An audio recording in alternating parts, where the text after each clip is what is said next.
Today we are covering a story that is not about missiles or military deployments. It is about something just as powerful: the will of the American people versus the power of politicians. It is a story about democracy, about elections, about fairness, and about what happens when ordinary citizens decide to fight back against the machine. This is the story of Utah's Proposition 4, and how today, on March 26, 2026, a grassroots campaign of regular citizens defeated a multi-million-dollar effort backed by President Donald Trump, Turning Point Action, and the entire Utah Republican Party establishment. The people won, and here's how it happened. The Republican-led petition to put Utah's redistricting law back on the November 2026 ballot fell below the required threshold today, Wednesday, March 26th, after a coordinated signature removal campaign by supporters of Proposition 4. Nearly 1,000 voters removed their signatures in just one Senate district, District 15, covering Midvale and Cottonwood Heights, effectively killing the entire repeal effort. This is a major defeat for the Utah Republican Party and a personal setback for President Trump,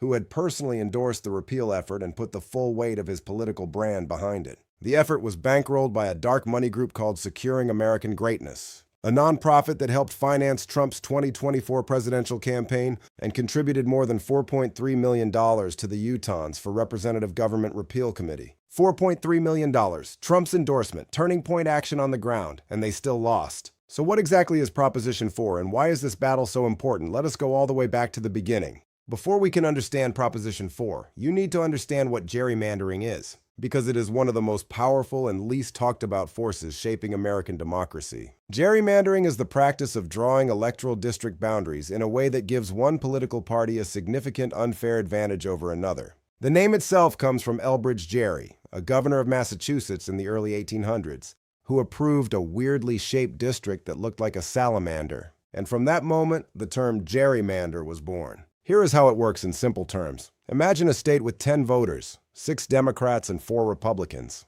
In a fair system, Democrats should win most districts. But if you are the party in power and you get to draw the lines, you can arrange the boundaries in a way that puts almost all the Democratic voters into just 1 or 2 districts, wasting their votes, while spreading Republican voters more evenly across several districts. Suddenly, Republicans win more seats even though they have fewer total voters. That is gerrymandering. And it happens in states across America, on both sides of the aisle. In Utah specifically, the problem goes back to 2017, when lawmakers were accused of deliberately cracking Salt Lake County, and always seeing the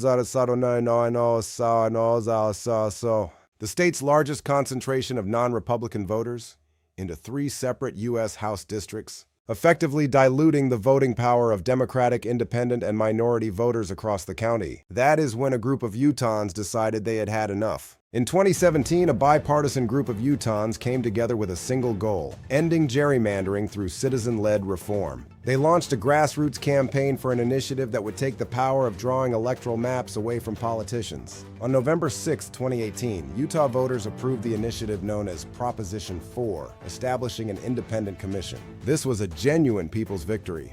Voters from both parties said, "We do not want politicians drawing their own lines." But in 2020, the Utah State Legislature ignored the will of the voters and passed a law repealing key provisions of Proposition 4. Lawmakers drew their own maps, splitting Salt Lake County into 4 districts to dilute the influence of non-Republican voters. In response, groups like the League of Women Voters filed a civil rights lawsuit, arguing the legislature had violated the Utah Constitution. On August 25, 2025, Judge Diana Gibson issued a landmark ruling declaring the legislature's repeal unconstitutional. The court eventually selected an algorithmically generated nonpartisan map for the 2026 midterm elections. But the battle wasn't over. Republicans launched a new initiative to repeal Proposition 4, this time with the help of Donald Trump. Backed by over $4 million in dark money, they deployed professional signature gatherers across the state. Better Boundaries launched a surgical counteroffensive, asking voters to remove their names from the pro-gerrymandering petition.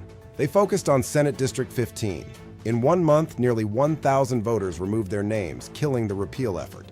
1 district, 1,000 signatures. That is all it took to defeat a multi-million-dollar campaign and protect fair maps in Utah. Now let us zoom out and talk about why this story matters. Not just for Utah, but for the entire country. Utah is not unique in this struggle. Across America, citizens in many states have used ballot initiatives to fight partisan gerrymandering.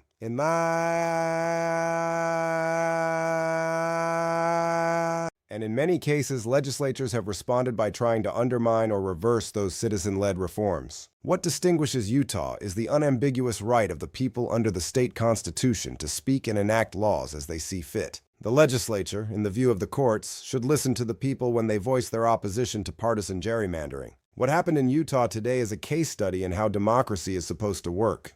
Citizens saw a problem. They organized. They voted for a solution. Politicians tried to take that solution away. Citizens went to court. Courts sided with the people. Politicians tried again through a ballot initiative backed by millions in dark money and the endorsement of the president. And citizens organized again, this time not to sign a petition, but to remove their names from one. The repeal effort's signature gatherers had reportedly used misleading tactics at the door, telling voters they were signing a petition to stop gerrymandering or to remove the crooked judge. When voters learned the truth about what they had actually signed, many chose to remove their names. That is the power of an informed citizenry, and that is what democracy looks like when it works. Utah Lieutenant Governor Deidre Henderson has until April 30th to officially certify the failure of the initiative. Better Boundaries technically has until April 23rd to continue its signature removal efforts. The group Utahns for Representative Government has declared, "This fight is not over. It is just beginning."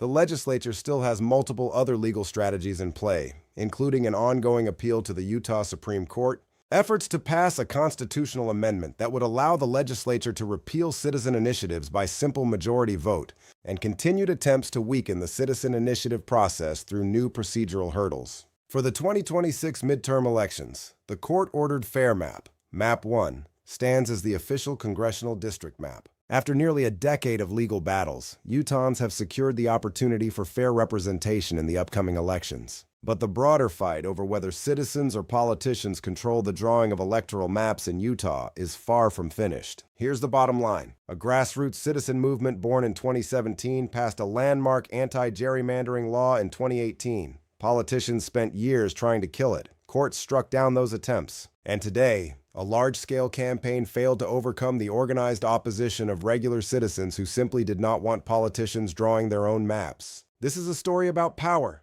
about money in politics, about the tension between elected representatives and the voters they serve. And today, just for today, the voters won. We will keep watching this story. If this video informed you, please like, subscribe, and share. Democracy only works when people are paying attention. See you next time.